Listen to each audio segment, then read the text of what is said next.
As every ship desires to arrive at a safe harbor, so does Chelsea create a safe harbor and space to share, heal, be inspired, and rebirth. Get prepared for a 15 minutes of thought-provoking, no-holds-barred conversations from real-life issues, sexual and gender-based violence, and everything in between. This is not your regular podcast. This is a masterpiece.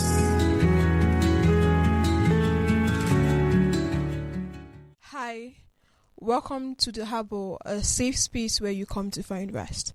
So The Harbor is a community built to help spread healing, unleash your potential using stories, letters, expertise, and love. And we focus on social issues, addressing these social issues, finding solutions to them, and helping you be a better version of yourself. Okay, that felt hard. So today I have a very recommended person in the studio. Please, could you introduce yourself? Okay, hello. My name is Jeremiah Davou. Okay, I am a master practitioner of Neuro-Linguistics programming. I've practiced for more than a decade now. Neuro-Linguistics. I feel like I'm not pronouncing it well. Neuro-Linguistic programming. I know neuro has to do with the brain. Yes. Linguistic programming.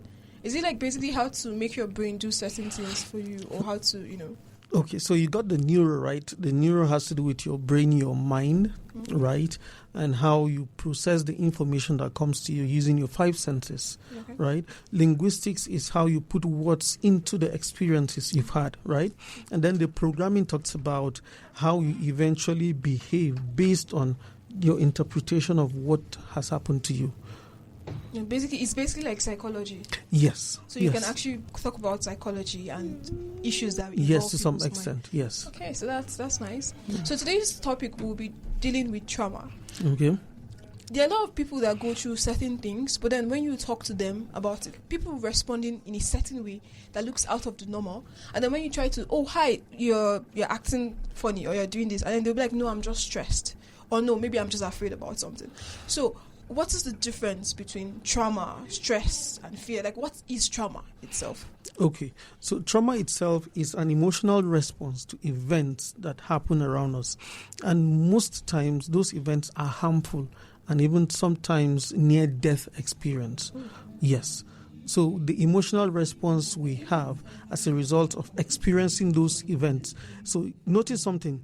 It's not particularly about the event itself, but our emotional response to those events. Yeah. Okay. So what qualifies as trauma?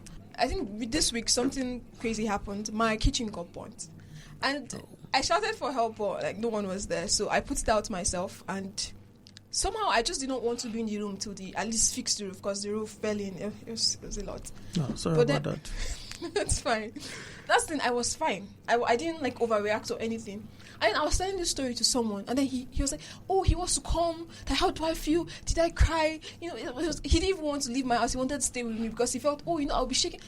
I was fine. Like, the only issue I felt I had was the fact that, okay, my roof fell in, and then I didn't want insects or rats to fall inside my house. Yeah. So at some point, I started feeling bad because it felt like everybody expected me to respond in a certain way, but I wasn't responding in that way. So what defines a traumatic experience, basically? Yeah. So, for me, nothing really qualifies to be a traumatic event. So there's no It depends, yes. It all depends on the response of the personality in question. Okay. You understand? So just like you said, some people expected you to behave in a particular way, but you were not behaving that way, and they were already feeling awkward. Why is she, you understand? To them, it could be a traumatic event.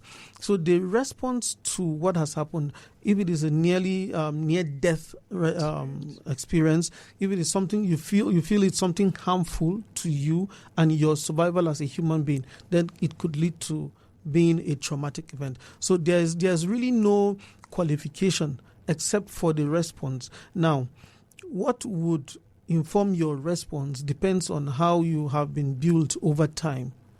the kind of knowledge you have over time, the kind of emotional intelligence you have over time, and different other things. So that will also tell to how you respond to some of these events. Okay, so what about in a situation where, like, there's this story of their father was a drunkard, these twins, and then one eventually becomes a drunkard and the other becomes a doctor.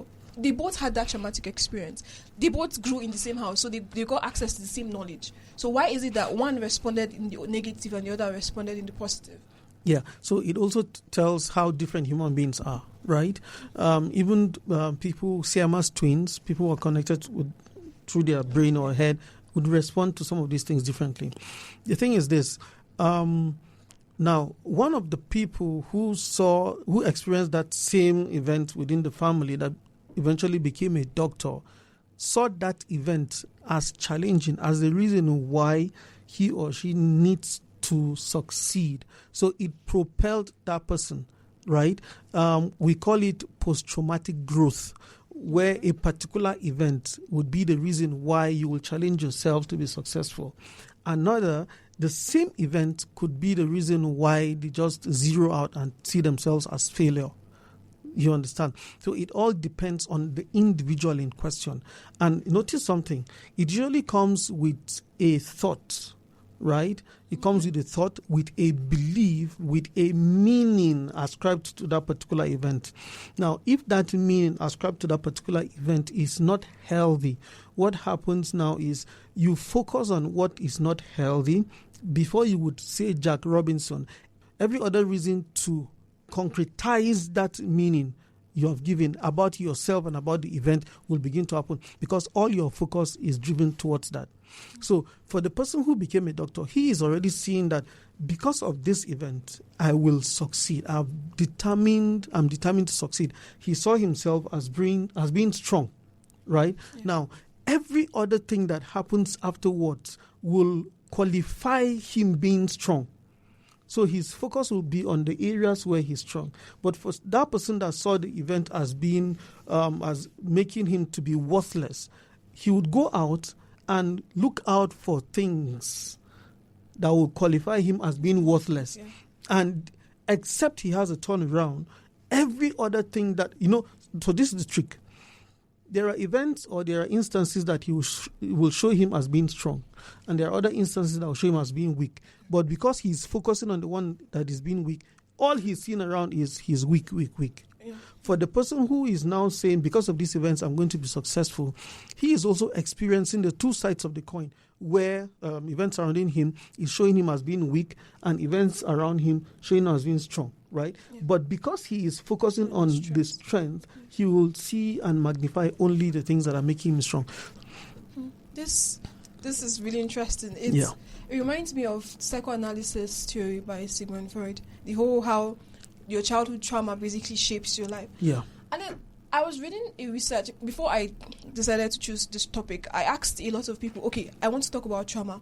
What aspects of trauma would you want to hear about? And then most of them had the whole question of how now it feels like psychology is trying to force the narrative, or maybe it is a true narrative. You're going to help us verify that what happens to you as a child, what trauma you experience as a child, is what basically affects your future and affects your decision. And it's so bad that some people actually now blame what happened to them.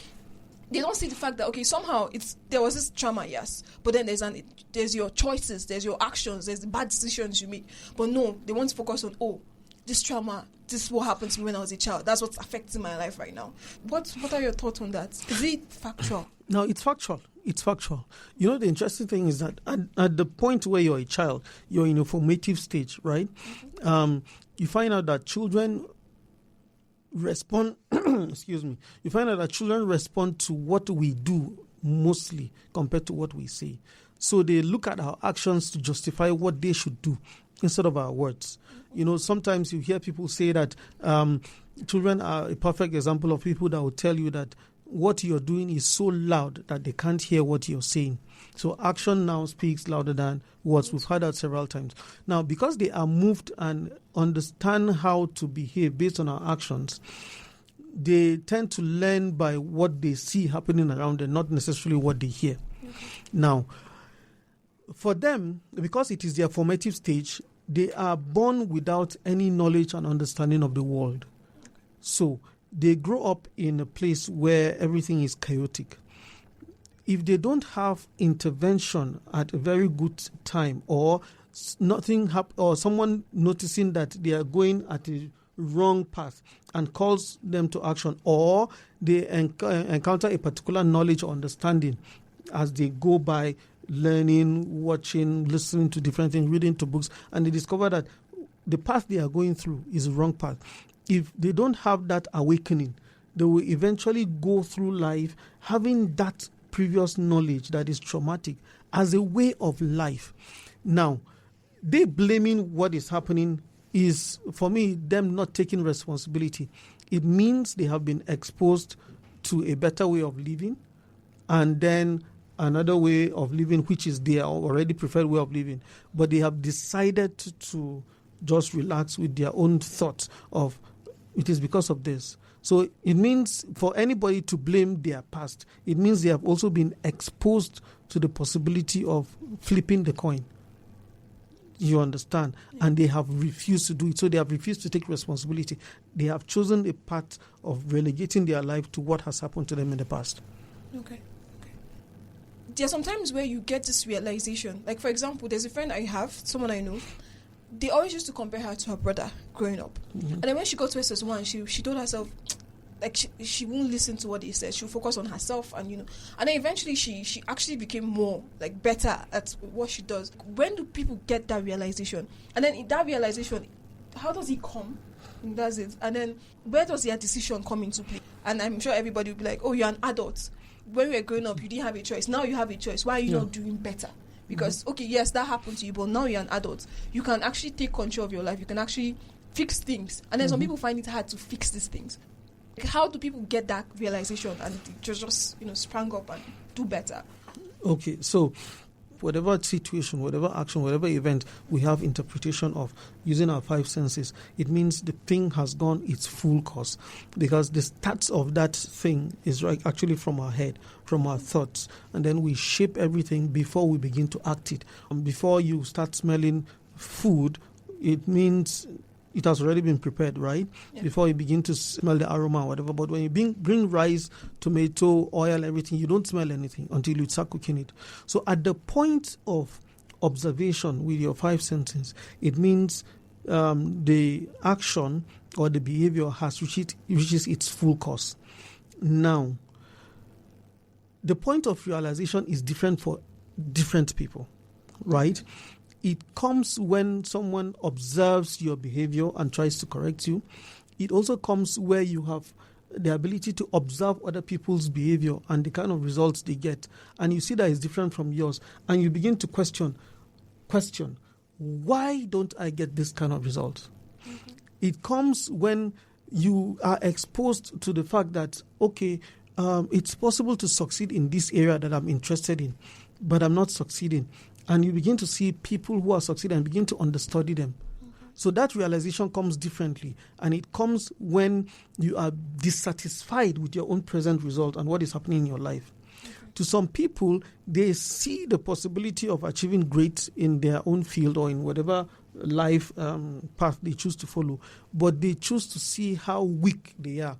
Instead of questioning how they can achieve those goals, they don't relegate themselves to feel, no, these are for those kind of people because they are exceptional. But for people who want to question what is happening in their life and asking the right questions, they usually get the right help and then usually snap out of whatever situation they find themselves. So it actually comes from exposure. Exposure to people, exposure to learnings, exposure to happenings around you, exposure to people's feedback, you watching people's life and discovering that you would want something better for your life. Okay. Yeah. So at that stage where eventually this person becomes a better version, does that mean that he does not have this trauma anymore, or this is just his way of coping with trauma, or he's basically freed from trauma? Okay, so at that point, right, we could say the person is freed from the effects of the trauma. He is freed from the effect of the trauma. This is what I mean. It means you cannot undo the trauma, but the effects, the negative effect it has had on you, it no longer has that effect. So it's just what I said about post-traumatic growth, where because of the trauma, you are now propelled to do more, to become great. Now, compared to another person who is not healed from the trauma, because of the trauma, they find every reason why they will stay down. But for you, because of the trauma, whenever you remember the trauma, instead of the trigger, because there are triggers that will come depending on the kind of traumatic events that happens in your life. There are things that would help you remember those things. We call them triggers. Sometimes when the trigger comes, instead of it having a negative effect, for somebody who has really gone through therapy and healing, when the trigger comes, it now serves a positive response. It now serves a positive energy to the person. So instead of it drawing you back, you now have a reason and the energy to just go ahead and move and do more and become better. Okay. So now if people want to reach out, they want to get help, they want to move from their trauma, they want to get better, build their minds, are they channels, are they medium? Like, is it just going to a psychologist? Or like there are other methods you could use by yourself in your house? Okay, so there are other methods. The knowledge is out there. Information is out there. And so people could research on it and then see how they could go through. However, there is a limit to how much you can help yourself, depending on the amount of study, on in-depth study you want to go through, right? But the most efficient way is to look for help. Get a therapist. Visit the psychologist, right? And get help. Now, they would be helping you from a disassociative point of view. What I mean is that you are in the mud, right? Yeah. And somebody who is out of the mud can easily help you because he is looking at you from a disassociative point. You are associated with the event. Yeah. So there's a limit, and the length of time you may spend helping yourself will be longer compared to when someone else is helping you. But it's possible to go through the process of help and overcoming trauma yourself. But it's usually longer, and then sometimes you may end up slipping into the negative effects of that trauma. You understand? Yeah. But if I'm helping someone, if I'm going through therapy with someone, it's easy for me to note the different steps or different tools to use as I'm helping the person. Mm-hmm. And then the response of the person to what I'm doing will inform how I would use those tools, where I will suspend the use of these tools, take this one and use because of the response I'm receiving. You understand? So it's usually easier and better and faster and more effective to even get help from a qualified person than to try to self-help yourself. Okay, this was really interesting. Yeah. So if someone wants to reach out to you, they want to talk about it, they want you to be their psychologist, like what phone number or how do they reach out to you? Okay, so just a point of note, I'm not a psychologist. Sorry. But it seems like you can actually address and help people. Yes, definitely. I do. That's what a psychologist does. Yeah. So when you say a psychologist, sometimes people would think that you've gone through this, the study, or probably you've been trained as a psychologist in school. You understand? No. So that's why we usually want to still do what they do. Yeah, very well. What's this it's professionalism, Yeah. So they could reach out to me through my phone number. Is it okay calling? 080-655-21140. My name is Jeremiah Davou. My email is jeremiahdavou@gmail.com. So whichever way they would want to reach out to me, they could find me. And my number is also on WhatsApp. Okay. Yeah. Thank you so much for being here, sir. Thank you for having me. God bless you. Thank you. Thank you for being part of today's episode. Would you want to be a part of this? If yes, you can reach us on WhatsApp 081-4999-1910, or you can reach us on mail at theharbourinitiative@gmail.com.